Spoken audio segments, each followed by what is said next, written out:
Well, we're on the line of the proposed bypass around Cannington. The route has been talked about for several years, and as part of the assessment and evaluation work linked with the archaeological programme, a series of test pits, trial trenches were excavated a couple of years ago and showed that there were indeed various remains of prehistoric and Roman date in this field. And what we're seeing now is the excavation of the whole route of the road focused around this, in this case, a particularly important Roman site.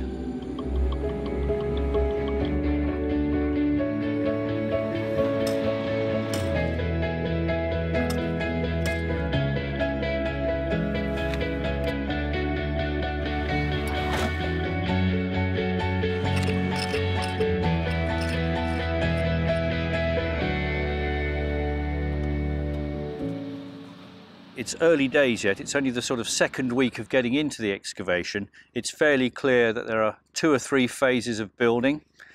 Some repairs have gone on. We're now finding circular ditches which are evidence of some very substantial Iron Age buildings. The Iron Age remains weren't entirely surprising because behind me in that direction is Cannington Camp, which is a large Iron Age hill fort.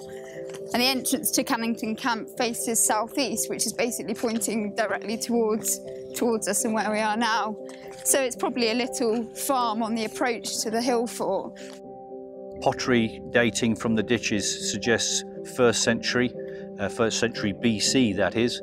And it gives us a clue that these buildings were perhaps 10, 12 metres diameter, so quite substantial buildings that would have been made of timber and then clay walls and wattle and daub and a thatched roof, most likely. We've got another curving ditch here, which is again quite hard to see, but it's this blacker stuff that you can just make out there, and that one seems to sweep round here. The reason you can see less of it than this one is because it's been cut by the walls of this Roman building, and it's a big rectangular structure with 2 rooms in it. One wall is coming through here, it's this pink sandstone and it's bonded with clay. Then there's the internal wall behind me and the other side of the room over there. We think that side of this building was probably open. We've got this sort of limestone foundation of this square room here. This is interesting because it's quite different to the rest of the building, which is sandstone and is much more nicely made. It's mortared, faced walls. We're hoping when we take off this surface, which was probably plastered and polished, in some places you can see sort of smooth patches, so we're hoping when we take this off we may have a proper hypercore system surviving underneath that.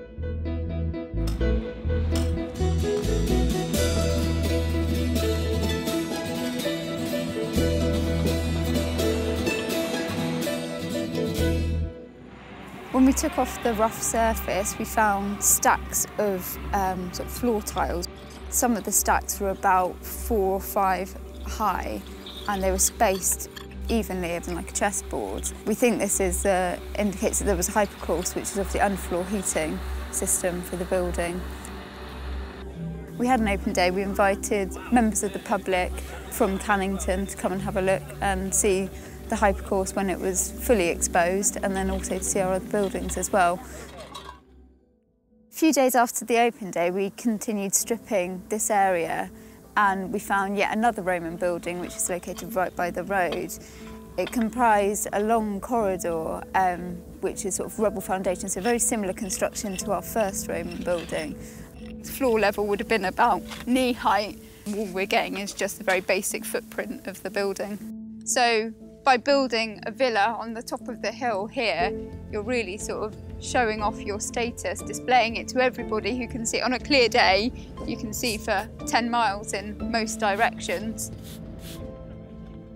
What's so interesting about this site is it shows a Roman villa plonked down in West Somerset, an area where actually there are very few Roman villas known.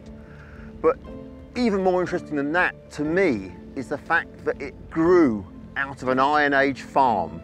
So people moved from living in round houses to adopting the Roman way of life. And that actually says a lot about not only the nature of their response to the Roman Empire, but about themselves and their desire to attract and adopt the Roman way of life. It's really quite exciting when you come across a Roman building that has been so well preserved. This one has only been discovered as a direct result of the geophysical survey and testing work, and that opportunity that large-scale linear projects such as this road scheme gives us the chance to actually have a look at the whole story of the landscape.